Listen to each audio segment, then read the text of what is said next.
Well, move over, James Corden, because Dr. Phil McGraw and executive producer Carla Pennington deny accusations made by a dozen former and current employees of the Dr. Phil show. Some problems over there. They described to BuzzFeed News a toxic workplace. One of them said, quote, "It's common to be screamed at and berated by Carla Pennington." 7 ex-workers said that they had been encouraged to perpetuate racist stereotypes on screen. Another recalled, this is a good one, urging a guest not to take their medication before taping because they wanted sort of an unstable, crazy guest.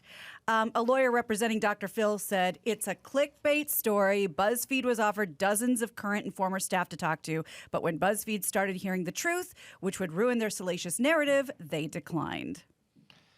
It's funny, toxic workplaces when I was growing up meant there was toxins in the workplace. Asbestos. Now it just means your boss is a 3 Mile meanie. Island. I mean, the thing, Put the lid on that acid. yeah, that's how it was. Okay, when you do production, there's a pace, and there's like a kind of a sense of, like I've been on a million construction sites, and if you're just building, you're building. But if there's an element where they go, the homeowner's going to be here in 2 hours and he wants this garage frame, then all of a sudden people start yelling at each other. So That's true with anything. Doing a daily show is that. It's like, we got to go live at 2 p.m. and where's the visuals or where's the prompter or where's the whatever. So there's always like an element if you want to work in day in. You don't have to be a douchebag, but anytime you work at this Cinnabon at the airport, it can be pretty chillax. Yeah. But anytime there's that sort of clock, then you have people speaking short. And when people speak short, they leave out thank you and please and that kind of stuff. And then it creates that. But my thing with everyone is whatever your job is, like you go, I work at this Pizza Hut and it sucks. They only pay $11 an hour. Fucking leave. Your boss is a dick. Especially go now. somewhere. We're just talking financial guys. There's jobs. Don't work for a dickhead. Well, to be fair, these are ex-employees. Oh, all right. Well, they So I did. guess they did. Who didn't plan too well on retirement. No, we were talking earlier about how apparently, allegedly, James Corden, kind of a handful. Oh, really? Yeah, that's the word on the street. But yeah, no, that's the word on the street.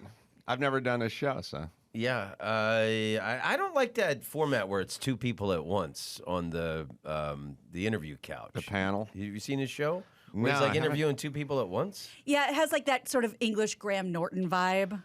Well, it's always weird because I've done 200,000 of those shows, except for not his. But some you get up and leave. The others, like the old Johnny Carson, you scoot over. Sure. Then there's this thing of like, I'm sitting here, and sometimes you feel like the conversation is, maybe we could use a little help or something. Throwing a zinger. That's my question. Is the interview 2 people like from the project, or is this Johnny Carson style where they slide like he'll down? do his, like the picture. He's got 2 people on the couch. You guys obviously don't. I've only don't seen watch it. the show. I live in the neighborhood of CBS Television City, so I see his big face on the side of the building every day.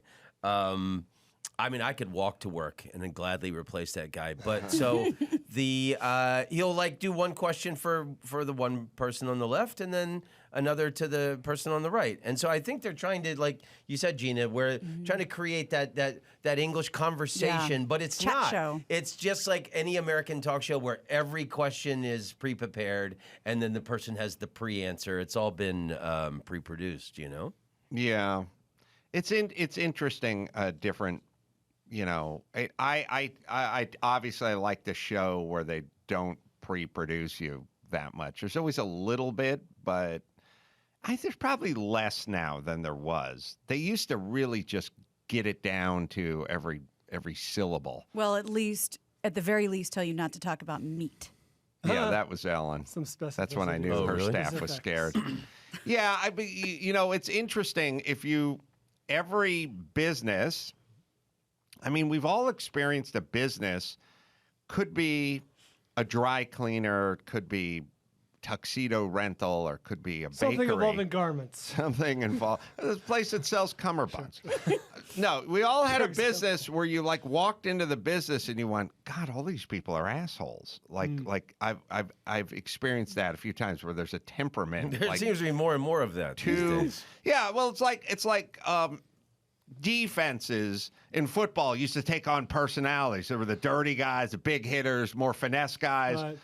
But it takes on a personality. Now, You know where you'd see that a lot back. I don't go to bars anymore, but bars. Yeah. But the bartender was salty, or the bartender was a bitch, and the manager was, kind of I always a hated bouncer that. or whatever. I had friends that were bartenders who said, "Yeah, if I'm rude to people, they'll tip more." So like I would boy. never. I stopped drinking 8 years ago, but like then they would say the thing we hate the most is when people shake money at you. So like I don't drink anymore, so I don't go to bars. But when I am in a bar, I love shaking my money Yes. with them. Fanning it their way. hope. Well, so what happens is the Tonight Show or Jimmy's show or Ellen or Letterman or whatever, they all take on a little bit of a personality, and it's sort of like. The family that's living in the apartment can't smell the apartment, but when you walk in the front door, you go, oh man, someone's a smoker, and these guys cook a lot of bacon, or whatever. It hits hard, So when you do Letterman or you do Leno or you do Kimmel or you do Ellen, you walk in and you feel the vibe. Now the people that are working there, they're all in the hot tub and acclimated, but you'll go, oh, something's interesting here. It's a two-way street.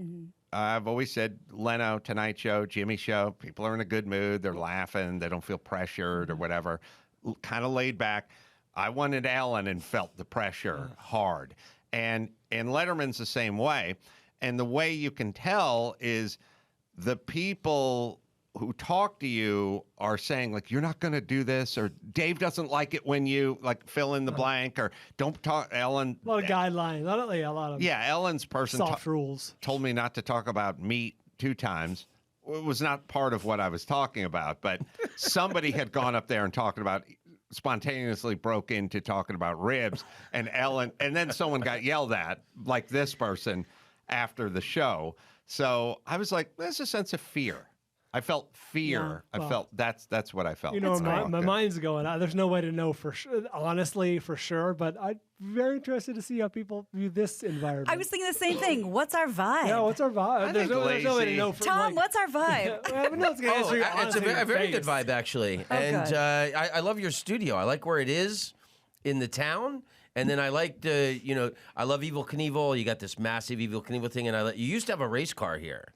Yeah. And now, Tom, the last time I did it, Don't and talk now about the race car. That's there's a damning a faint badass. praise. This is really bad. This is going praise. bad. It's moved. I probably still have it. Okay, what year is that Lamborghini?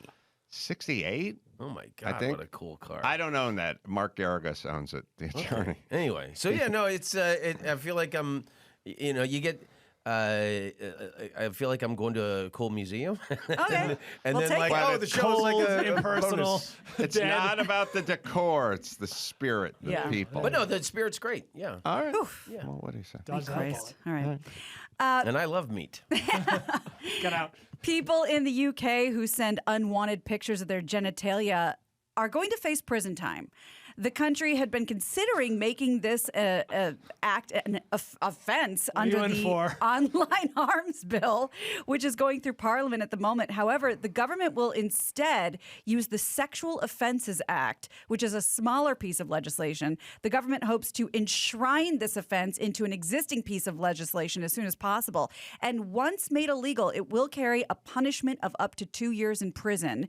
It also means those who are found guilty of cyber flashing could be added to the sex offenders register. So when you're just on Tinder and you're like, at least in the UK, I'm so glad I don't know that happens. you know what Tinder is. No, I don't know that They happens. could The literally dick go pops up. to prison. Do you know how many times we've all been sent dick pics that we didn't ask for? Adam, how many times have you sent dick pics? I've never been Never been sent sent a dick pic. a Really? dick pic. No. Someone sent me a picture of Kevin Smith. Does that count? It's adjacent. That's 1 year in prison. Okay. Oh, but yeah, he was wearing a hockey jersey, but On his dick? no, but he is a dick. Okay. Yeah, that's if you didn't ask for it, you take a screenshot. Hey, you want to meet up tonight, and then how Have you got a lot of dick pics? not lately, but yeah, Back in the yeah, day, probably. because that's how they think they're going to lure you into sending a naked pic by sending their dick first. The strategy, like, he grabbed my boob in the elevator. Doesn't feel like a great play. You know what I mean? Like I'm showing, you know what I mean? Like showed a picture of his dick, and then because he wanted to get with me, or Right. like I said, he grabbed my titty when he walked past me in the hall. Like, does that ever worked? Gina? No. Yeah, has any woman ever walked by a construction site and went, wow, that guy, the way he yelled at me? They go, But hey, maybe this will start a hey. new trend in England where people will start sending dick sketches. Oh, that's a nice workaround. And you know how they used to do it on Grindr? So I've been told. Oh. I was told by a dear friend that you measure penises in quarters because Go you on. send a picture of your penis tumescent, and then With you lay quarters quarters resting on, across yeah. it so you can really tell, so you have something to compare it to, so people aren't hornswoggled or hoodwinked in their picture. Honey, he's $1.75. That's right. Yeah, I don't know how much weight my dick could hold. That's a good point. It's a load-bearing cock. You could probably, harness it. What I would Yeah. do for my ladies is I would take the amount of paper money that coincided with the amount of quarters my cock could hold, if it could hold its own weight up with the quarters on it. So I'd probably take like a dollar bill and kind of fold it in a little at the end. You know what I mean? Just kind of lay it across. Yeah. I don't think that's as seductive. Do you think, but this could also lead to framing cases where like someone took a dick pic of somebody's, I took Tom's dick pic and I sent it to you through Tom's email or whatever. Now Yeah. Tom's getting sent up the river. Yeah, but much like your birthmark condom, you could say like, that's his dick, and be like, I don't have any quarters that are 1975 from Delaware. Oh, you mean if I take a picture of my dick, Right, yeah. and then send it through Tom's email? You're right. All right. So maybe there's something to it. Everyone should just keep it in their pants. So yet another performer. We have the latest singer to stop a show because of a problem in the audience. This is like a trend now, and not a bad one at all. John Mayer halted his show Wednesday night at the Hollywood Palladium to make sure a fan who was in distress received attention. In the middle of slow dancing in a burning room, he stopped the song after seeing an audience member Oh, that's the song. That's- Oh, look, he was I slow thought that's dancing what in he a was break. doing. What the fuck? who was on first, who appeared to have fainted. Here's a short clip of the incident just because most of it's not talking. Are they conscious? They're conscious.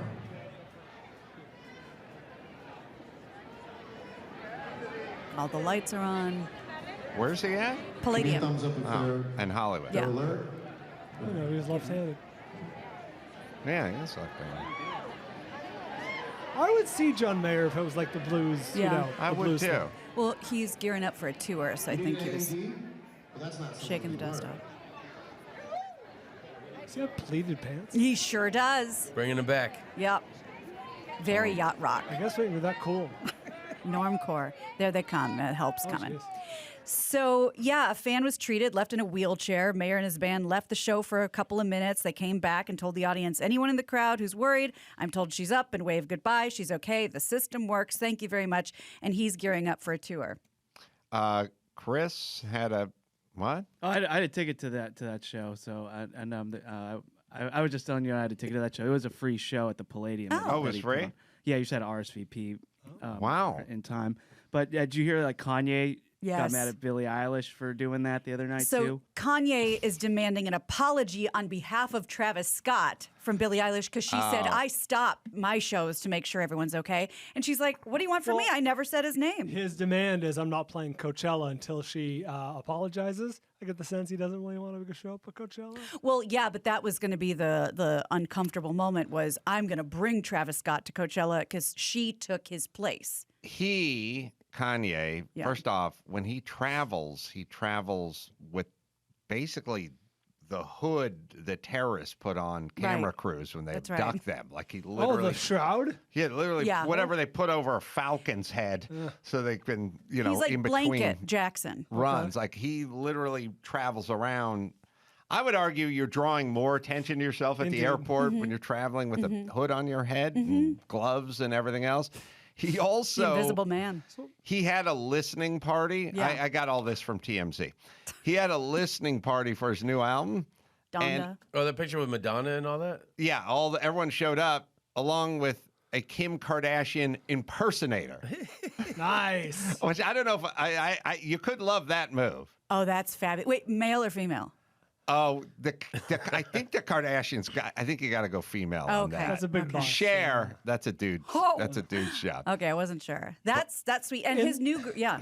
So it's just real Yeah. quick. In the days of masks in airports and airplanes, sunglasses, hats, this is intentional, right? This is look at me. Oh, because you yeah. can go incognito with the mask and the No, whatever. he's also famous for dressing Kim when they were together. Now he's dressing the new one, Julia Fox, and they look, He's Scarecrow. yeah, they look like extras from Battlestar Galactica. Yeah, Brian's right that between the ball cap and the sunglasses didn't get you through the airport if you're an A-lister, Right. but with the mask, now no There's excuses. no Yeah. excuse. No, you're right. All right, let's bring See, it that's what I was talking about. home, Gina Grad. Wow. I'm Gina Grad, and that's the news. He grabbed my boob in the elevator. That was the news with Gina Grad. All right. You can go to mcroll.com. We got a bunch of live shows coming up, and most of them are sold out. But Are you doing the Spokane Comedy Club? yeah. Love that room. And Tacoma, two of my favorites. Oh, have I played there, Chris? I don't know. I don't think so. I don't think we've been there. Well, good. So first show, 3 of the shows are sold out, but there's a couple late for the late show left behind, and then Waukegan, Illinois, Genesee Theater as well. Tom, you can shoot him a tweet and an Instagram at _Tom Rhodes, and the album, The Honky Motherland and Around the World, are out, and go out and listen to them and laugh. And John and Pete Nigerian as well. Market Rebellion. Until next time, the Sound Crow for Tom Rhodes and John and Pete Nigerian and Gina Grad and Bull Bryan saying mahala. I don't know that much about Vince McMahon, but it seems like maybe he rubs some people the wrong way. But that's about all I know. But The Rock may love it or get along with him great. Gave him his career. Or have a feud growing. I mean, he's a true businessman. If he saw Stephanie Matto was selling jarred farts, he'd be like, that's a business move. That's a strong decision, and I respect it.